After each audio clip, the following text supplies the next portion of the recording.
Assalamualaikum warahmatullahi wabarakatuh. Perkenalkan, nama saya Aziz Zikri Firdausi, nomor NIM 7211419074 dari akuntansi A.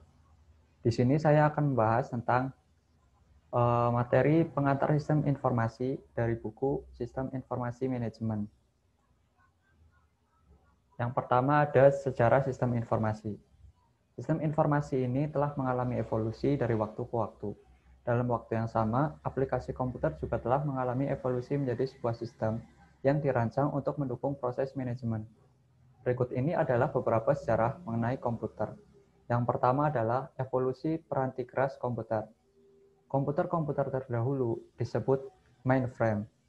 Mainframe ini memfokuskan pada satu tugas tunggal yang diminta oleh seorang pengguna. Istilah mainframe ini masih digunakan hingga saat ini.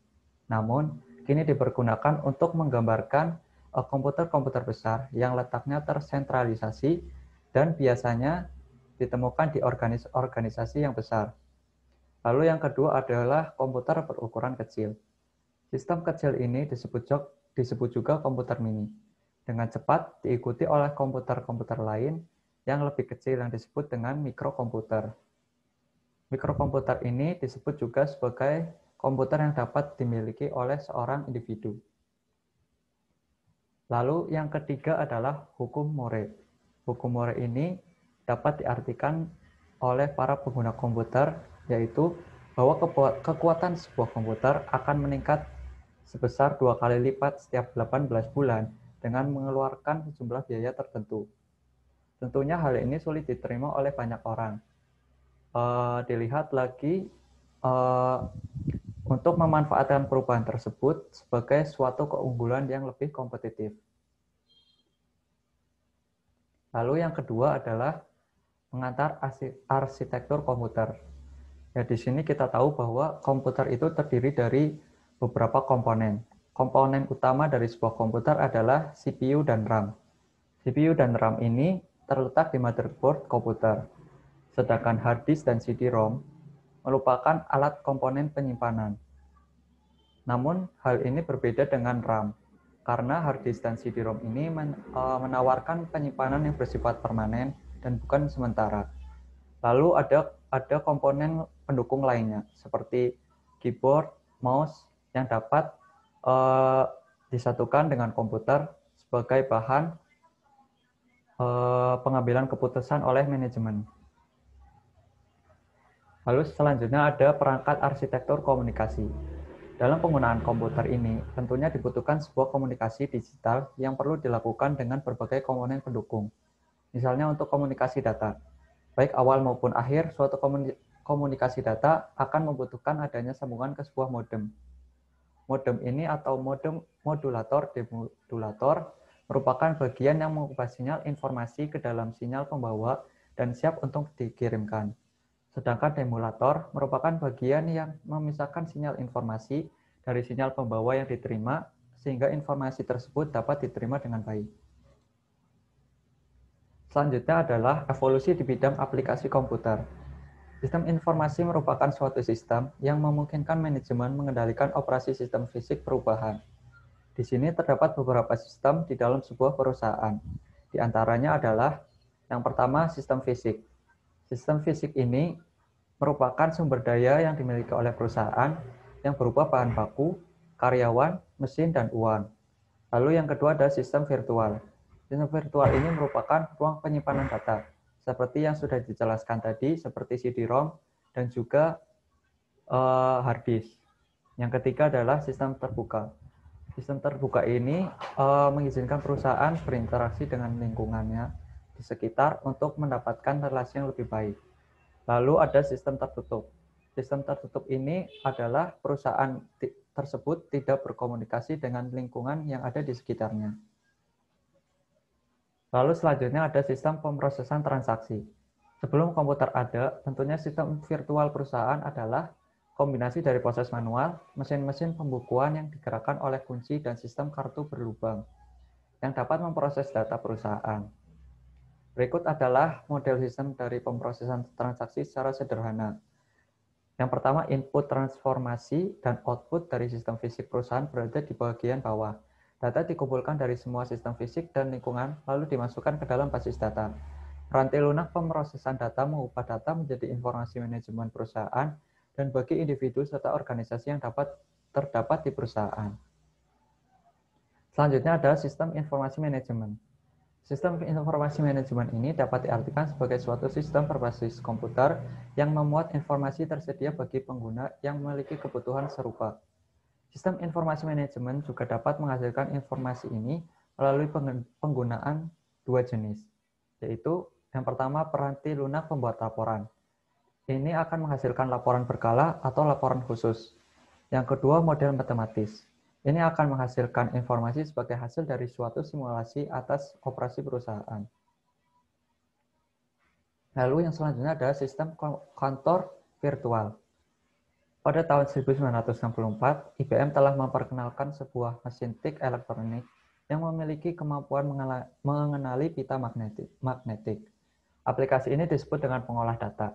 Ini merupakan awal dari otomatisasi kantor, yaitu menggunakan elektronik untuk memfasilitasi komunikasi. Sistem-sistem tersebut awalnya sederhana dan bersifat administratif, namun kali ini sudah disebut sebagai suatu sistem produktivitas pribadi. Lalu yang selanjutnya ada sistem pendukung pengambilan keputusan. Suatu sistem pendukung pengambilan keputusan adalah suatu sistem yang membantu seorang manajer atau sekelompok kecil manajer dalam memecahkan suatu masalah. Output dari DSS ini awalnya dihasilkan dari suatu basis data relasional yang mencakup laporan berkala dan khusus serta output dari model-model matematis.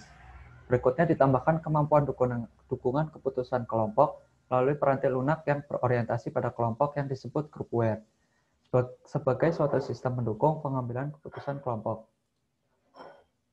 Yang selanjutnya ada sistem perencanaan sumber daya perusahaan. Sistem perencanaan sumber daya perusahaan ini disebut juga sebagai ERP. Adalah sistem berbasis komputer yang memungkinkan manajemen seluruh sumber daya perusahaan dalam basis keseluruhan organisasi.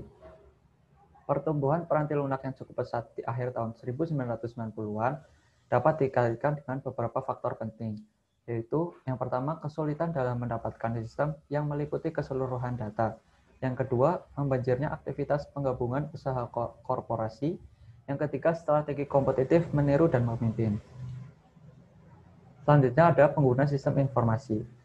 Pengguna pertama output komputer adalah para karyawan administrasi di bidang akuntansi.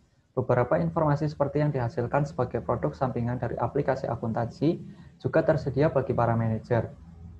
Meskipun begitu, manajer juga bukan merupakan satu-satunya pemilik sistem informasi manajemen, melainkan juga non-manajer dari staf profesional juga menggunakan hasil outputnya. Yang selanjutnya adalah manajer sebagai pengguna sistem informasi. Di dalam manajemen terdapat berbagai tingkatan dalam manajerial dan di dalam berbagai area bisnis perusahaan.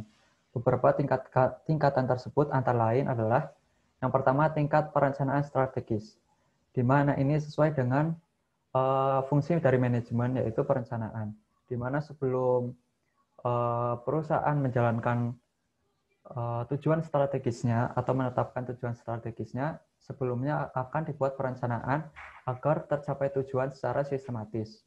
Yang kedua ada tingkat kendali manajemen. Tingkat kendali manajemen ini memungkinkan manajer untuk mengendalikan agar perencanaan tersebut berjalan dengan semestinya. Yang ketiga ada tingkat kendali operasional, di mana di sini manajemen sangat memastikan di mana kegiatan operasional berjalan sesuai dengan tujuan yang telah ditetapkan sebelumnya. Lalu ada fungsi-fungsi manajemen. Berdasarkan teoretikus yang berasal dari Prancis, Henry Fayol, beliau mengatakan bahwa manajer menjalankan 5 fungsi manajemen utama, yaitu antara lain adalah yang pertama, manajer merencanakan apa yang akan mereka lakukan. Yang kedua, berorganisasi untuk melaksanakan rencana tersebut. Lalu mengisi organisasi dengan sumber daya yang dibutuhkan. Lalu mengendalikan sumber daya dan menjaga sumber daya tersebut. Selanjutnya adalah pemecahan masalah dan pengambilan keputusan. Hasil dari aktivitas pemecahan masalah adalah sebuah solusi. Kita akan memperhitungkan peralihan kesempatan ke dalam pemecahan masalah dengan mendefinisikan masalah sebagai suatu kondisi atau peristiwa yang merugikan atau memiliki potensi untuk merugikan bagi sebuah perusahaan, atau yang menguntungkan, atau bisa juga yang memiliki potensi untuk menghasilkan keuntungan. Yang terakhir ada tahapan-tahapan pemecahan masalah. Menurut Herbert A. Simon, memecah suatu masalah akan terlibat dalam yang pertama aktivitas intelijen, di mana aktivitas ini mencari kondisi-kondisi yang membutuhkan solusi di dalam lingkungan. Yang kedua, aktivitas perencanaan, yaitu menemukan, mengembangkan, dan menganalisis kemungkinan tindakan. Yang ketiga, ada aktivitas pemilihan, di mana aktivitas ini adalah memilih satu tindakan tertentu dari berbagai tindakan yang tersedia. Yang keempat, aktivitas peninjauan, menilai pilihan-pilihan yang ada pada masa lalu. Ya, sekian yang bisa saya jelaskan, kurang lebihnya mohon maaf. Wassalamualaikum warahmatullahi wabarakatuh.